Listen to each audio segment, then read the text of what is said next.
wonder if I can lay like this for the whole podcast. That'd be pretty awesome. I am wondering, because usually you get pretty uncomfortable like midway through I recording. do get, kind of stiff. We can take a break at some point. Yeah. Those breaks are for you anyway. Thanks, wrap me up. Anyways, welcome back. This is Maybe We're Just Rambling. And we're your hosts. I'm Rebecca. And I'm Stuart. This is a podcast that we've thrown together. It's come out of so many of our conversations that we've had. And as we say every single time, we don't know what we're doing and we're sorry. Yeah. Interesting enough, though, I had somebody that I didn't think would be listening to podcasts be like, hey, man, how do I listen to that thing? I was like, well, you definitely don't have to. He's like, no, I'll check it out. Yeah, it's really cool when people like go out of their way to ask and take an interest in it. And it's so funny to me. I was talking to you about this earlier today, but like for me, podcasting is just like, oh yeah, people have podcasts and they talk about whatever it is that they're interested in. And this is how you listen to them. And there's all these different ways. And it's like very common sense and like normal and work a day. But there are still people out there who podcasting is like a very new thing. Like they don't get it. Well, I don't have a podcasting app. I don't. Are you sure? I bet you do. Most phones come downloaded with them. Anyways, you can listen to us on Apple Podcasts. I think every iPhone already has that. There's Stitcher. There's some other podcast app on Google Podcasts, and the Play Store, Android, Spotify. Yeah. We could distribute it on more. We have the ability to on Anchor, but I just haven't gone and done it just because I don't know. There hasn't been like a demand. Like if somebody reached out to us and was like, hey, I'd love to listen to your podcast, but it isn't on such and such platform, then I would go out of my way to put it there. But I mean, those are like the big ones. Spotify, Apple Podcasts, and Google Podcasts are like the trifecta of podcasting. And yeah, most people's phones, like I don't think people realize it, but it's kind of scary, honestly, because it's like there's stuff on your phone that you don't even know about. Most phones come downloaded with like a podcast app of some sort. So like iPhones come downloaded with Apple Podcasts, and then Androids come downloaded with I think it's like the Google Play Store or something like that. It's like an equivalent. But yeah, if you guys, I may be preaching to the choir here a little bit, but I don't know. It's kind of alarming to me that you are carrying something with you every single day and you don't know what is on that device. Like spend some time getting familiar with it because there's a lot on there. Some cool stuff that you might actually enjoy, like a podcast app so where you can listen to other shows, and also some things that you might want to disable, like certain things in your like Apple Health tracking app. Yeah, you don't need all that stuff. So yeah, but it's always nice when people take an interest, and I definitely don't mind explaining to people like, oh hey, yeah, this is how you listen, blah blah blah. So it is a new thing for a lot of people. I feel like for a lot of people, even people in our generation, like the older end of the millennial like spectrum, they kind of were more familiar with like the talk show, like AM FM type thing, more so than they are like podcasting. Well, I'll be honest with you. There is no difference between a talk show and a podcast. No. There's not. No, it's just a different name for it, and I don't know why they became podcasts, or as you initially called them, pods. The pod? No, this is not the pod. Don't know what it is. It's just, I guess we have a talk show. I think it's because mainstream media, like radio, people want to be able to talk about specific topics, and there might not be, you have to like buy a time slot on a radio station, right, in order to be able to play, and not everybody is going to have the means to be able to do that.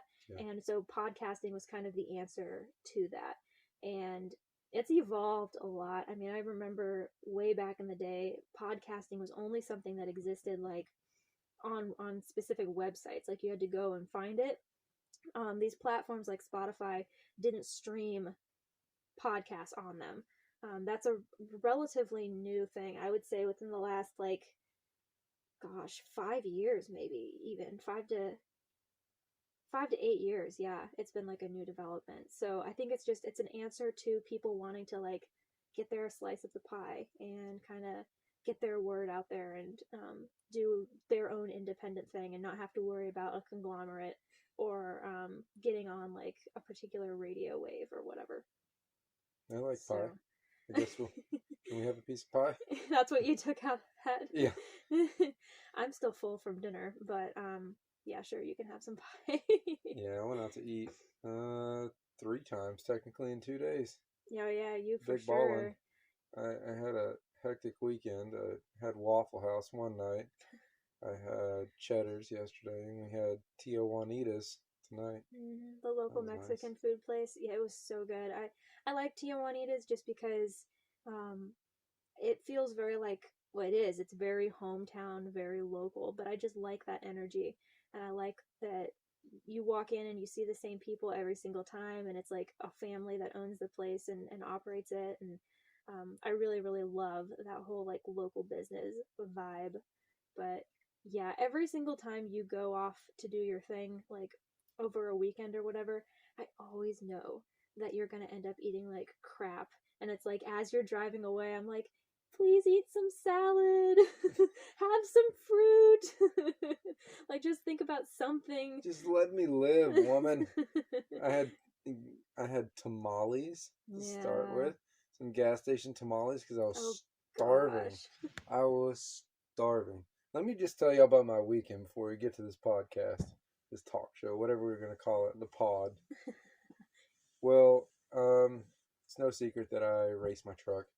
And it shouldn't be. We did a whole episode about it. Right. It's a good one. If you haven't heard it yet, you should go find it after this.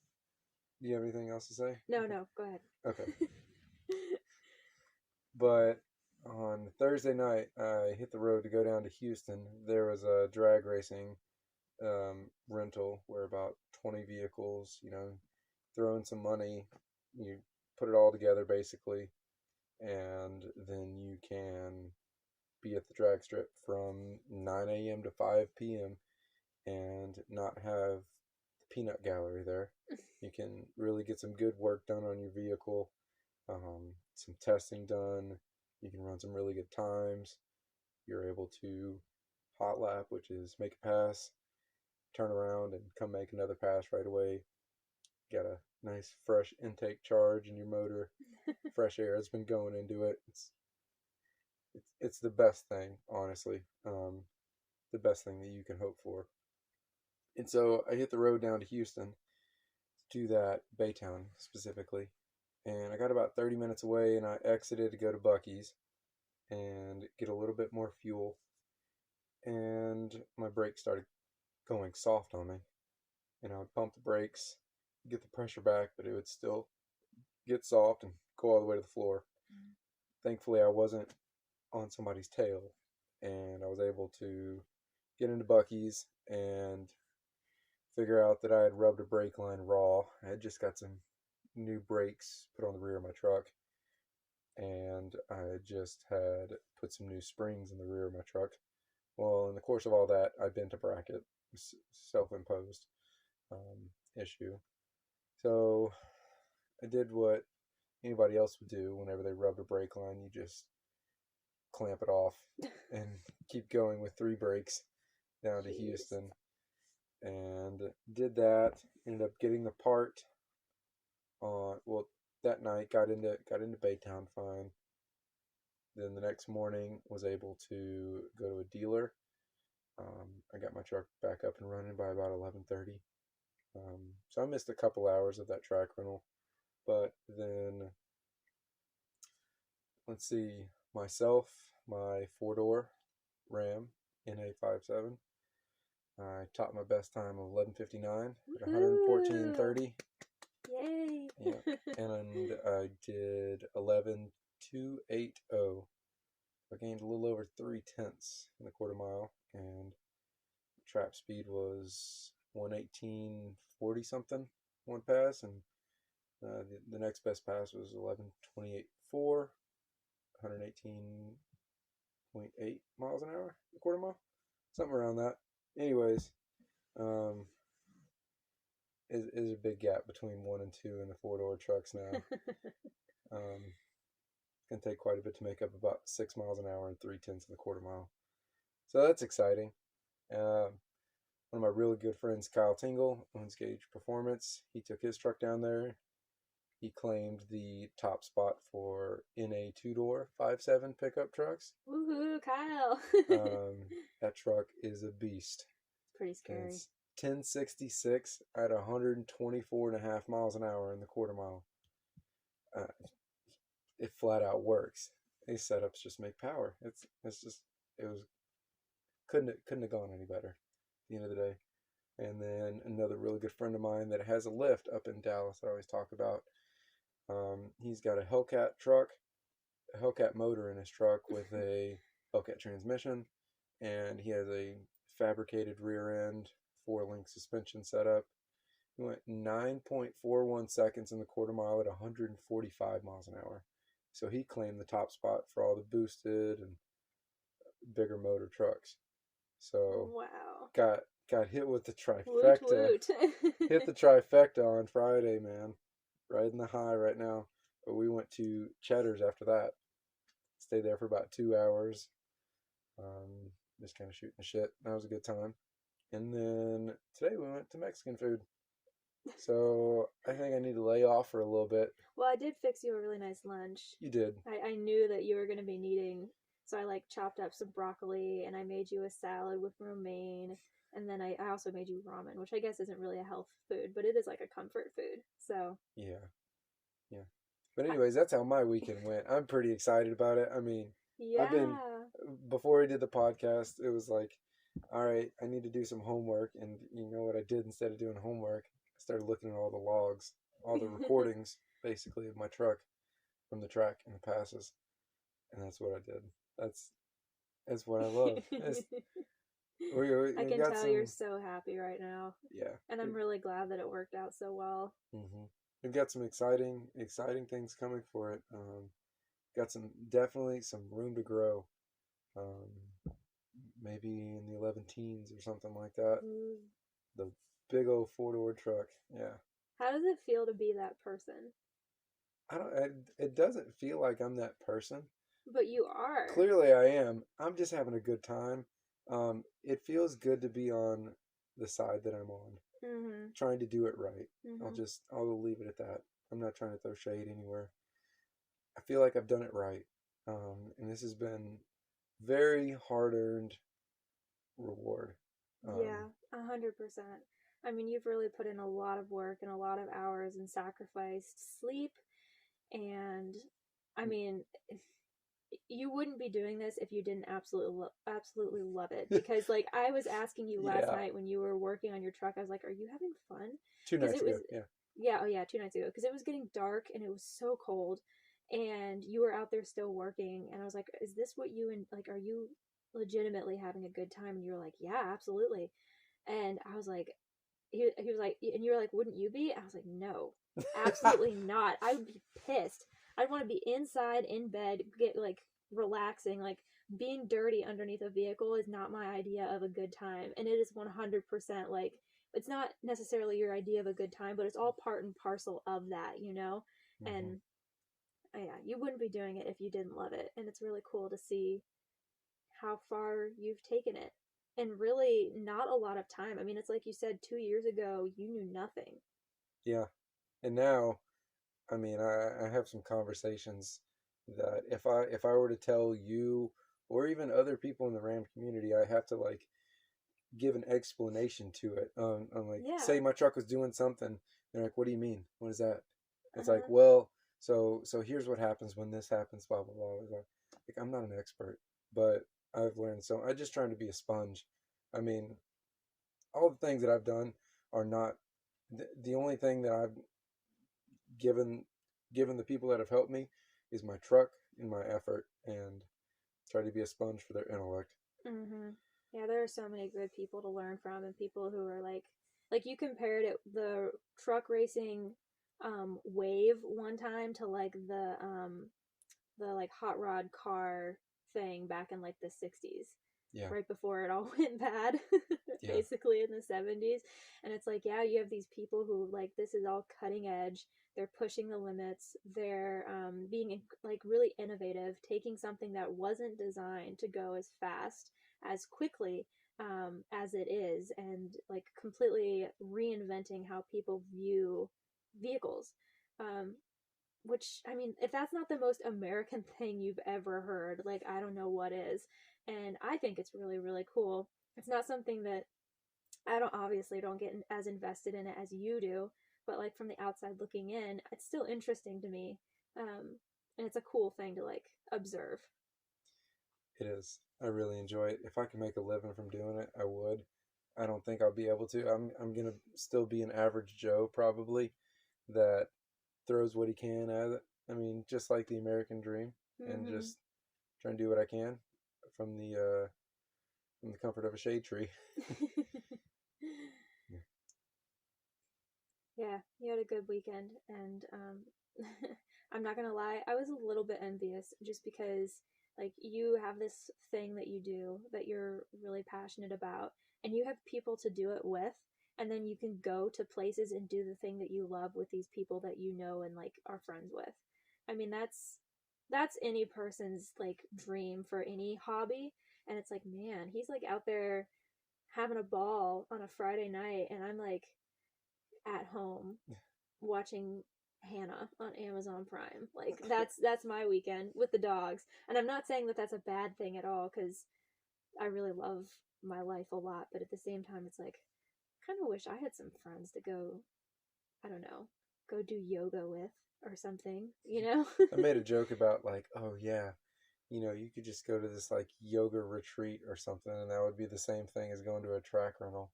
And it's like everybody's like, yeah, let's do yoga, yeah. And then they got like a lunch set up, and you get your little funky salad thing, and then you have like fresh squeezed orange juice, and y'all are all like, yeah, peace and love. That sounds amazing. I know you're making a joke, but that's like what I want. That's what that track rental was for me. Minus the fact that I rubbed a brake line wrong and had to drive an hour to a dealer. Yeah, no salads or fresh pressed juices. Yeah, no salads and fresh pressed juices. Just a couple slices of pizza and cheddars at night. Oh yeah, I had pizza too. Don't judge me. I wouldn't. I had pizza too. It was a day of pizza, but still, it was really good. Well, we've rambled through this intro for a really long time. I think this is like the record for how long we've rambled before actually getting into like our main ramble. Yeah. This I like doing it because it's like the old show Car Talk. Oh yeah. It was on NPR. Those two guys. Yeah. That was like one of my favorite shows. Mine too. To listen to. And just trying to diagnose vehicles and the sounds they make and the commentary from it. Man, if I could have a Dodge Talk, there we go. That would be cool. Dodge Talk's already a website. Can't take that name. I'll think about it, y'all. Well, I guess we'll go ahead and get into like our main ramble, because I think we've about worn this one out. We had a good weekend, but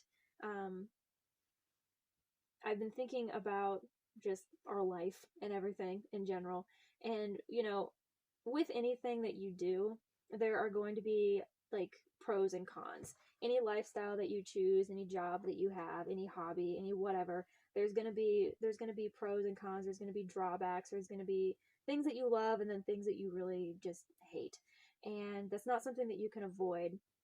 And a lot of times I think when you choose a particular life, if you consciously make the decision to choose like a particular lifestyle, you are making the decision to choose a set of like pros and cons.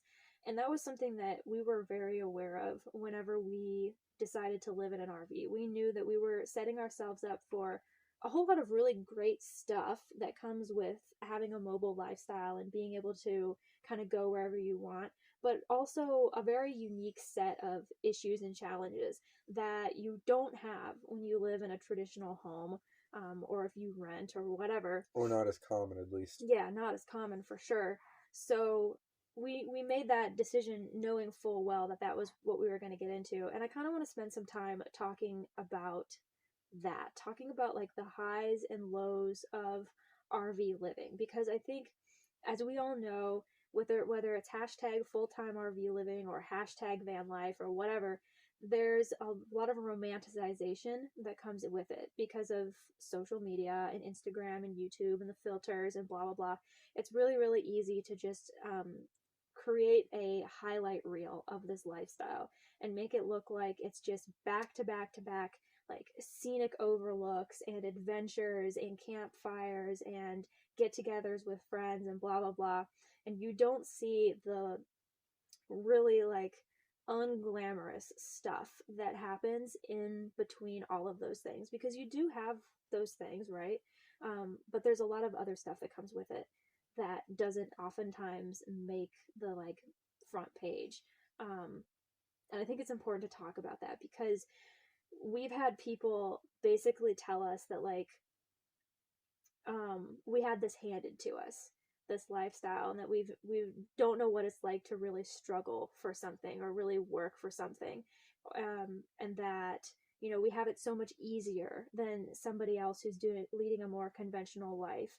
And I also think that a lot of times there can be an assumption that like, oh, you're leading this lifestyle, well, somebody's helping you out behind the scenes. Like either you're a trust fund kid, or you have an inheritance, or you're still living off your parents in some way, shape, or form. There's a lot of misconceptions that come with it. And I really want to talk about some of the lows, because I think it's important to do that. I think we could start with before we even lived in the RV. Mm-hmm. We got this RV and we tried to go over it with as fine a tooth comb as we could find and use to comb the hair of the RV.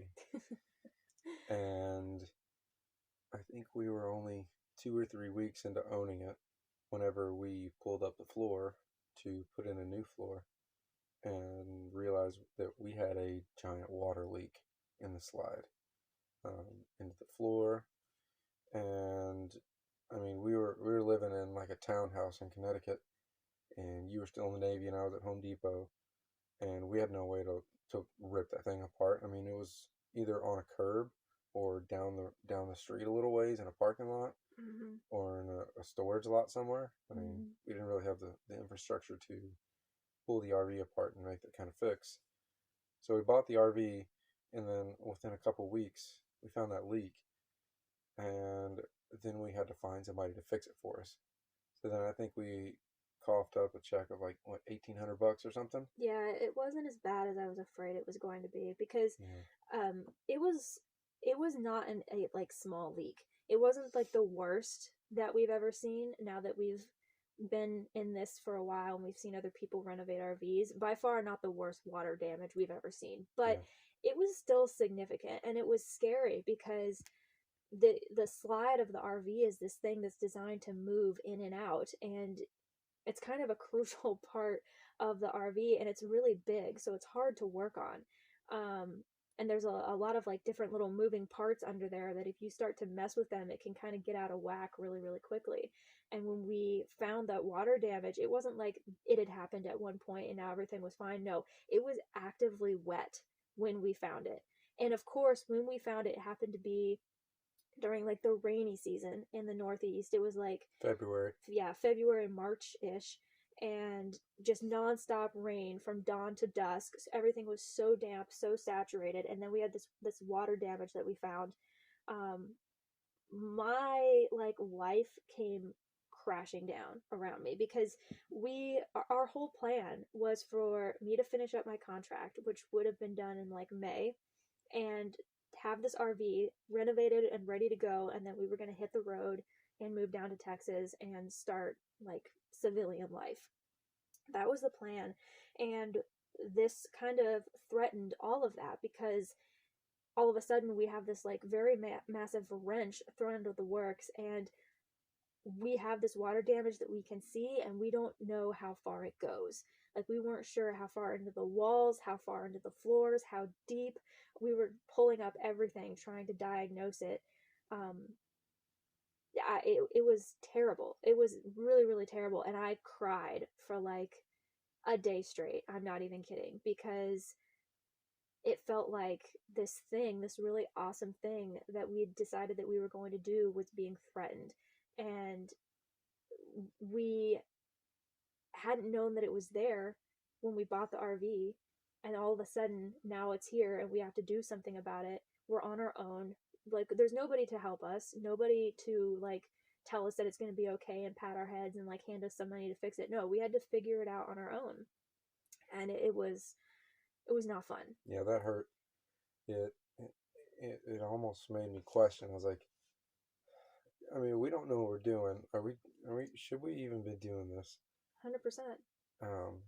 We ended up getting that figured out, but that was definitely our first blow.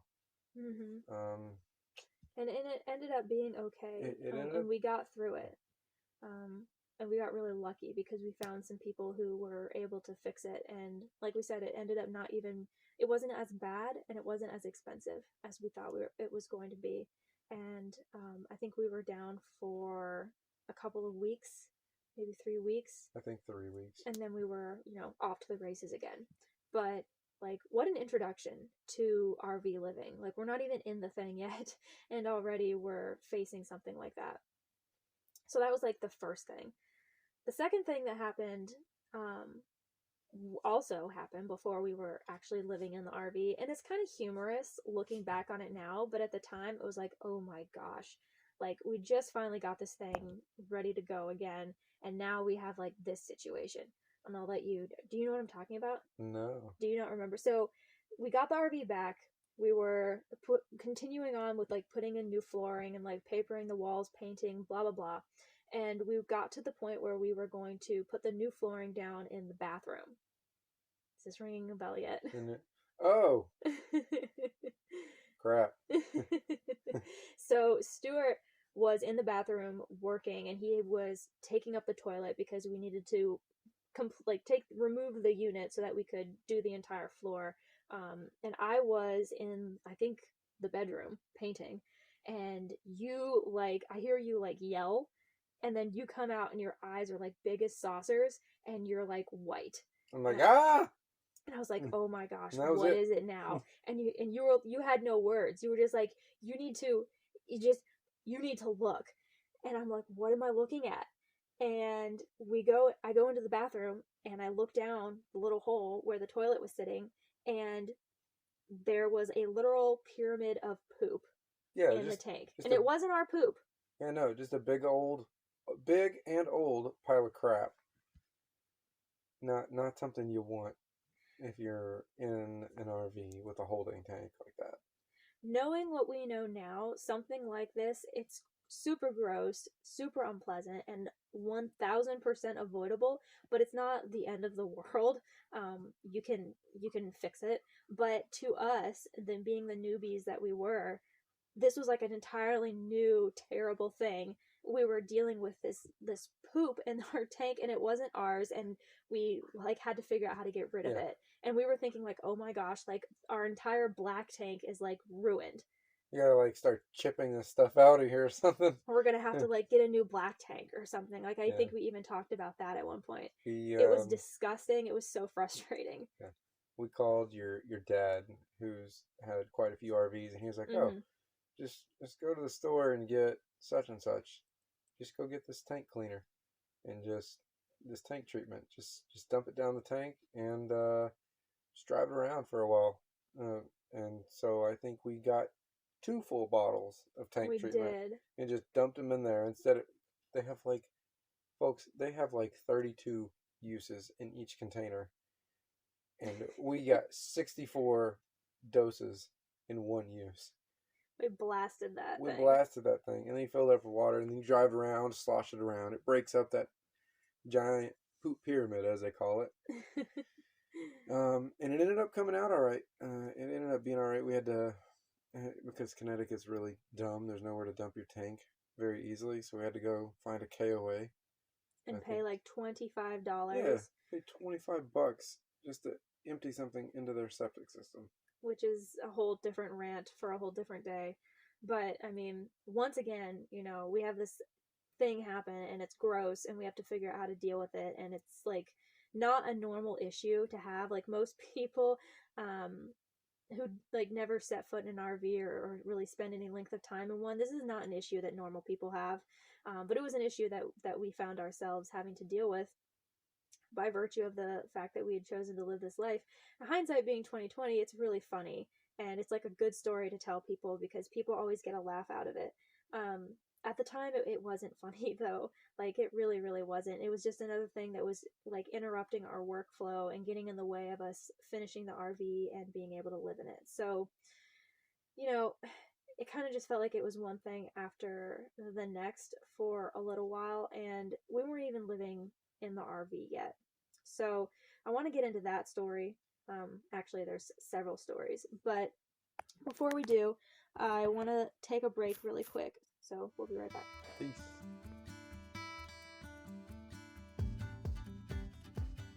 All right, everyone, we're back, and we're going to talk about everything that has happened since we've been living in the RV, which at this point is going on a year and a half. Yeah, not everything, but some of the lows. So we're staying on trend with this episode. The first like major upset, I guess, that happened was after we had been living in the RV for about, I want to say 2 months. It wasn't very long at all. And on the front of the RV, the roof meets the edge, and then the edge goes from being like the canvas to being this tin that covers like the front of the RV. Maybe you could explain it better if I'm not doing a good job. That was great. So there's a seam there, and under perfect circumstances, that seam is like watertight. Nothing gets through there. Occasionally, if you didn't know, you need to be going up on the roof of your RV and redoing all of your seals, taking off all of the old caulk and putting new down to make sure that everything is still watertight, because that stuff will degrade over time. And we had just gotten done doing that because we knew that probably hadn't ever been done in the entire lifetime of this RV, and it needed it pretty badly. And I'm still not exactly sure what happened, if we just missed the spot that we were supposed to get, if I'm not exactly sure. But in the course of doing that, we had a bit of an error. And that night when we went to bed, it rained, and we realized that that seam on the front of our RV was no longer watertight because we started to get wet. Yeah. So our heads as we sleep is right there at that seam where the curved front meets the top roof membrane. Mm-hmm. And we got like forehead drips, kind of like you could put a cup there and it would fill a cup up in an hour drips. Mm-hmm. And so... And it was like 11:30 at night at this point. Yeah. And so with that, you can't just say, oh, it's on the other side of the house. I'll just put a cup there for the night or a bucket there and catch the water. You literally have to fix it right then and there. Mm-hmm. You need to have like an emergency kit with you of like tape and sealant and this and that and the other. Well, luckily we read up enough and we had all that, and we were able to get that fixed. It was just forehead drips at like 11:30 at night. Not really how you want your night to go. No. And that was how I found myself at around 2:00 in the morning, huddled on the roof of the RV with a blow dryer in the rain, because I remember what it was. We had tried to put down strips of Eternabond. One long strip. Yeah, one long strip of Eternabond, which, FYI, just going forward, I don't recommend. It's not a 100%. It really isn't. And we found that out the hard way because it didn't adhere to that membrane the way that it should have, and that's what it was. It had started to leak. And so we were trying to warm up the like gummy side of the Eternabond, thinking that if we could get it warm enough it would like get sticky again. Didn't end up working. We ended up just putting a whole bunch of lap sealant down and calling it good. And actually it's held up really well. It's still up there as we speak, and we've had no issues, knock on wood. But that's not wood. Not real wood. Close enough. It's wallpaper. Here we go. Yeah, so that was what we did, but it was just one of those things that happened, and we had to deal with it because we could not get away from it. And it always seems like these things happen at night. Another really perfect example was when we were actually dealing with a separate disaster this past summer when we were headed out west in Gatesville, Texas. We came in from using the bathhouse at the campground that we were staying at, walk into the RV, and there's like a puddle of water on the floor, nay, a lake. And we were like, what in the world? Yeah, so we pulled out our monocle and tried to figure out where the water was coming from. In such a simple way, you basically have your AC on top on the roof, mm-hmm. and then it basically gets sandwiched in between there and the ceiling to form a seal. Well, right where it sandwiches to the roof, there was a very, I mean, I can't even think of something so small as to describe how small the little tear was. It wasn't even it was like dime sized. Yes, it was a very small tear where the RV AC clamps to the roof. And right after the water goes out of the drain pan with all the condensation,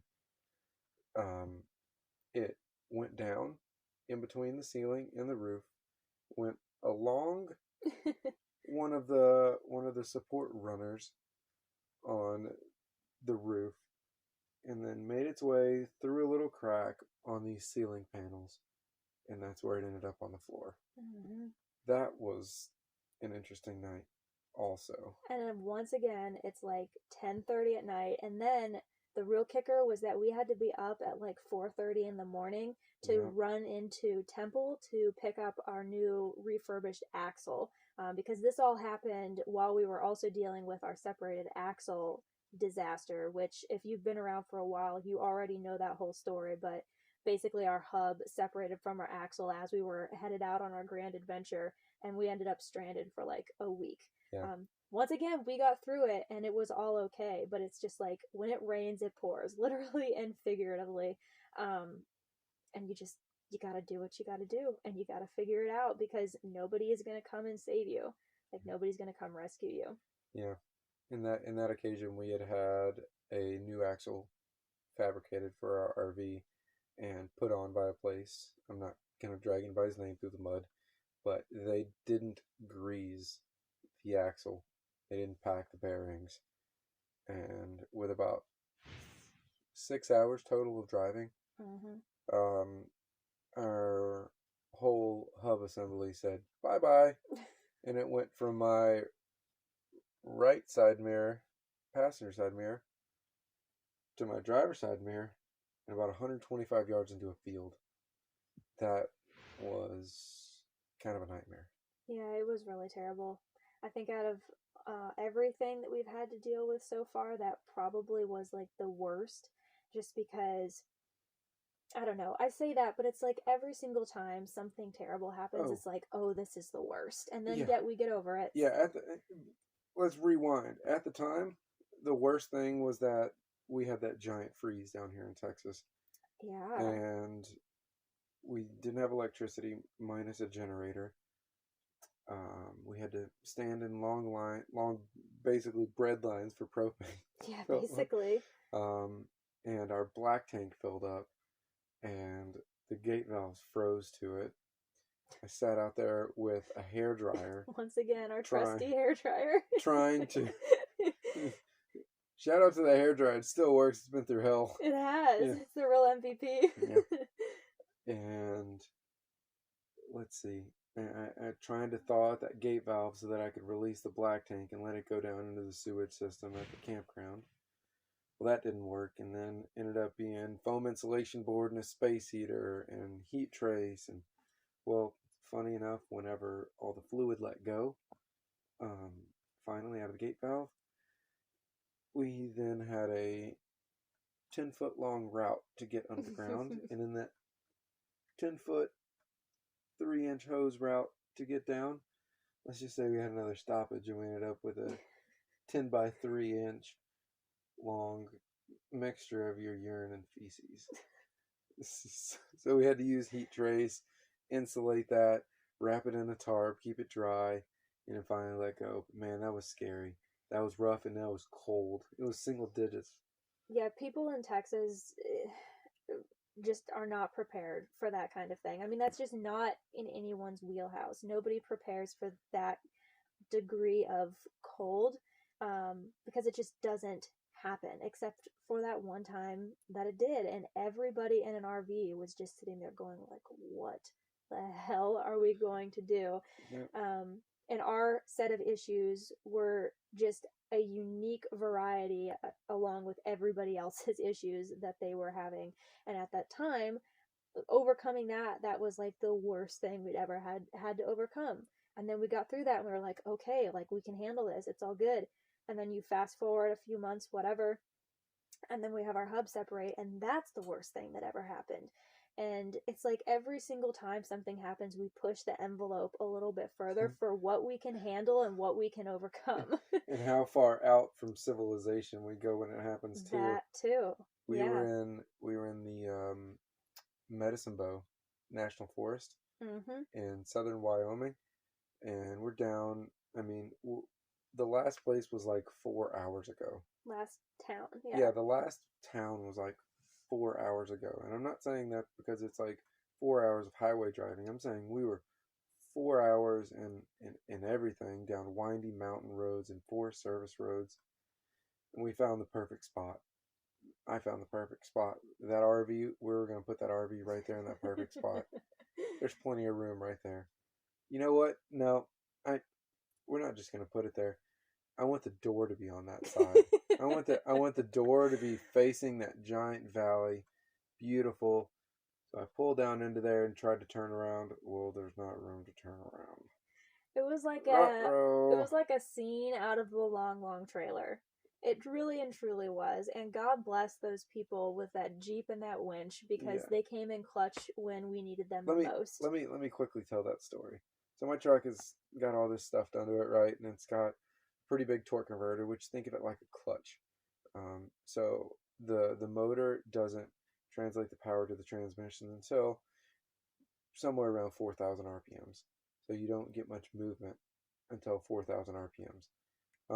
When you add in a whole bunch of weight, you add in a whole bunch less oxygen in the atmosphere, being at 11,000 feet, you're not going to have very much power to overcome that and get up there. And so we tried to back up from that spot, and that causes a lot of heat. A lot of heat in your transmission. That was an oops, pretty much it was all my part. We got out of it. We were like on the tip of about to get back over and be just okay. It'll be all right, whatever. And somebody came along in a Jeep with this guy with his mother. I think they were hunting for blueberries or something. They were, yeah.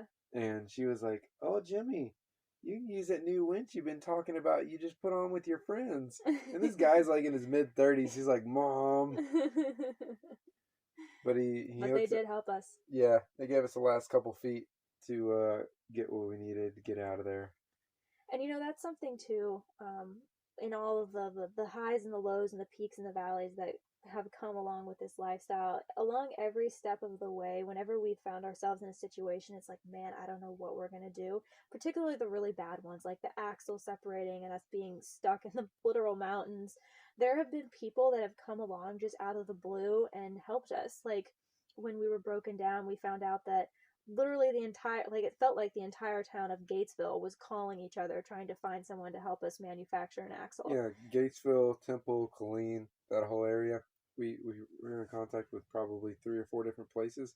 And they were like, "Oh, y'all are the people that had this happen, and you need this." Yeah, cool. And then they all helped us find a solution, find somebody, a fabricator to cut the axle, to shorten it, to sleeve it, all that. And so I make that point just because it serves as a good reminder. Because you hear these stories and it's like, man, I'm never doing that because I don't want to have to deal with a poop pyramid. I don't want to have to deal with like being broken down on the side of the road, or the idea of being like stranded in the mountains is terrifying. Like I don't even want to put myself in a position to do that. Take a deep breath and then go and do it anyway, because it's going to be okay. You're going to get through it one way or the other. You're going to come out the other side of it. And wiser. yeah, definitely wiser, with a whole new set of tools and resources in your bag, and it reshapes how you view difficulty and challenge, and also how you work through and overcome it. And it's not fun, of course, in the moment when you're dealing with it, but you know, you come out the other side, and then in hindsight, it's like a cool story that you swap with your friends, and just another experience that you had, and it really is okay. And I think that that's a really important thing to keep in mind, because with any lifestyle that you choose, there are going to be pros and cons, and there are going to be things that you have to deal with, and there are going to be times where it just really sucks, and there's nothing you can do about it except put your head down and get through it. Um, and we've joked to each other before, like, man, I sure am glad that, like, we've never had to struggle for anything. I sure am glad that we've had everything handed to us, and, like, somebody's helping us out behind the scenes and blah blah blah, as we're like broken down on the side of the road, yeah, trying to figure something out with help, hundreds of miles away. Right. It's just sometimes people lack perspective. Exactly. And I think if we can do anything, is just provide perspective in all things, yeah, particularly in this. And an RV is not as glamorous as it always seems on Instagram or YouTube, or no, definitely not. whatever you find this stuff on. There's a lot of moments that are just honestly really shitty, and there's nothing it's just life. At the end of the day, it is just life, and it's how you get through it and pull yourself together that defines it all, not the particular lifestyle that you choose to live. So that is where I want to leave it. This is always our rough draft, y'all. So our rough and only and final draft. Our rough only and final paper. Let's see.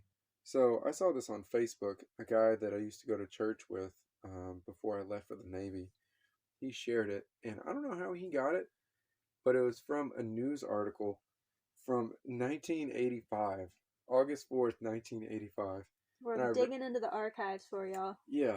And so I read it, and then I showed you, and you were like, that's so cool. Yeah. You were like, that just doesn't happen. Like they don't, I don't read the paper anymore. I'm pretty sure it's full of all the same junk that you see on TV, right? Right. But back then, people knew how to write, right? And this is just crazy. So it's a story about Ben Walker. He was a Texas state trooper.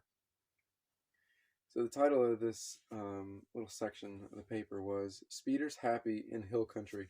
So this is in Texas. The scourge of hill country speeders has handed in his radar gun and is driven off into the sunset.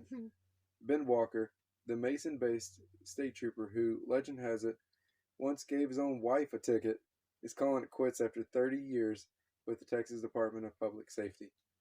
Walker is retiring to the family ranch west of Mason and taking a well-deserved rest from the hazards of patrolling US 87 between Fredericksburg and Brady, a stretch of highway where his name has struck fear into motorists' hearts since he first moved to the area in 1961. The quote says, "I'm so glad I could cheer," says one Brady resident who's seen Walker's lights in her rearview mirror more than once. Another one said, "I went through there the other day and kept thinking, watch out, he's around here somewhere."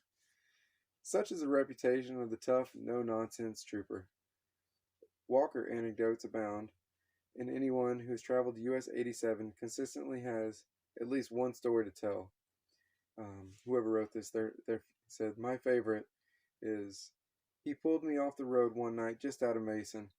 I was doing about 60, I guess," one Hill Country old-timer recalled.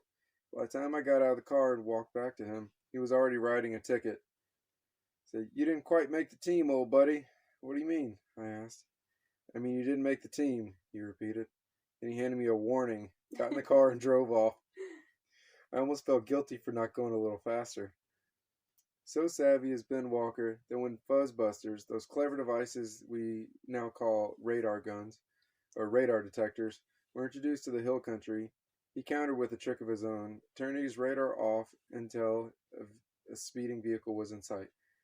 Or at least, so swear hill country drivers, who say they can usually outsmart the police in other districts, but never Ben Walker's. One morning, as Walker retires from the DPS, he leaves behind 2 sons, Dan and Jimmy, who are also state troopers. Speculation has it that they better never see their mother speeding. I thought that was a really funny story. Really cute, and just, I mean, I think if you grew up in like a small town area, there's a good chance that you knew somebody like this. And it's kind of annoying, but at the same time, they become such a fixture in your community. And I'll never forget one time there was a small town that we would drive through on the way to piano lessons, of all things. And leaving there one day, my mom was driving like a little bit faster than she probably should have. She was trying to get home to get dinner ready and everything. And she gets pulled over by the local policeman. And he's like an older guy who's obviously been doing it all of his life. And he just ambles up to the side of the minivan and he's like, "What's your hurry, mama?" And she's like, just trying to get home to get dinner ready, frazzled and probably like just ready to be home, and has a van full of screaming kids. And he didn't write her a ticket. He just gave her a warning. But it's like people like that, like they become such like fixtures in the community, and then one day they retire and their absence is genuinely felt. Either because people are no longer living in fear, or just because they had an impact on so many people's lives. And I don't know. I think it's a nice story. Yeah. Interestingly enough, it's a little bit brokenhearted the last couple times I've gone through Rogers, Texas. Mm. If y'all are from Central Texas, you probably have heard of Rogers. It's the speed trap capital of the world. And there's a stretch of it going into town where it's really easy to miss that speed limit sign, and then it changes really quickly to a really low speed. And they took down whoever's land that was that had it on the gate. Maybe that land sold, maybe the person passed away, but there's no sign there anymore. That was the speed trap capital of the world when I was a little kid. We'd go through there and it'd be like, ooh. And I was actually one time riding with my granny, and she got pulled over and got a ticket kidding. There. And so, and she didn't tell anybody, but of course I told my dad, and she didn't get away with nothing. Oh man, it's things like that. I mean, that's kind of like it's part of like small town America, right? It's not like you're driving on the Jersey Turnpike and you see a cop every like 6 miles and they're all going 90 miles an hour past you. It's just a smaller scale, and where things just slow down, whether it's because of a cop or not. We will feature that story over on our Instagram if you want to take a closer look at it. It's pretty cool that it's an older story. Yeah. But I don't know. It made me smile. It made me laugh. I thought it definitely qualifies as like a feel-good story, I think. Yeah. So as we round this podcast out, we're gonna start putting how we talked about how it can be hard to find maybe for the podcast. Mm-hmm. I don't think we can put the link specifically on Instagram. Those don't work that way. No. As you've told me. We're going to throw some links at the end of the descriptions or somewhere in the descriptions now. Mm-hmm. Over on Facebook, I can put a link in that you can actually click. If you are on Instagram, though, or you go and find our Instagram at Maybe We're Just Rambling, if you go to our page in the like description up at the top underneath our profile picture, there will be a little blue link. And if you click on that link, it'll take you to a page, and every single platform that we have available is linked on there. So you just scroll and you find, oh, I want to listen on Google Podcasts. You click on that and it will take you to our podcast on Google Podcasts. Yeah. And you can listen through that. So I think throwing the link in there, that'll also help if somebody maybe wants to share it with somebody. Yeah, 100%. Instead of just like, go check that out. It was on such and such. Go find it. Mm-hmm. Well, try and put everything at easy. Within easy reach. Mm-hmm. Yeah. And one thing that I noticed that I want to make sure I throw out there, because I always say about the same thing at the end of every single episode, I noticed the other day that Spotify now has a feature. If you go to a podcast show, and it's just like the main page for that show. They have a feature now where you can rate that show out of 5 stars. So that's a really cool thing to know about, because that's a new thing, I think, that didn't used to be a thing on Spotify. So if you do listen on Spotify, please do us a favor and go and leave us a stellar rating. I'm assuming you would only leave us 5 stars, because obviously that's what we deserve. I'm going to tell you to leave whatever you think we deserve. And if I know I can see who leaves what. So you better watch out if I get less than 3. Either way, it's just a good thing to know about, and we appreciate all of your support. But I don't have anything else to add. Neither do I. So I'm Rebecca. I'm Stuart. And this has been our ramble.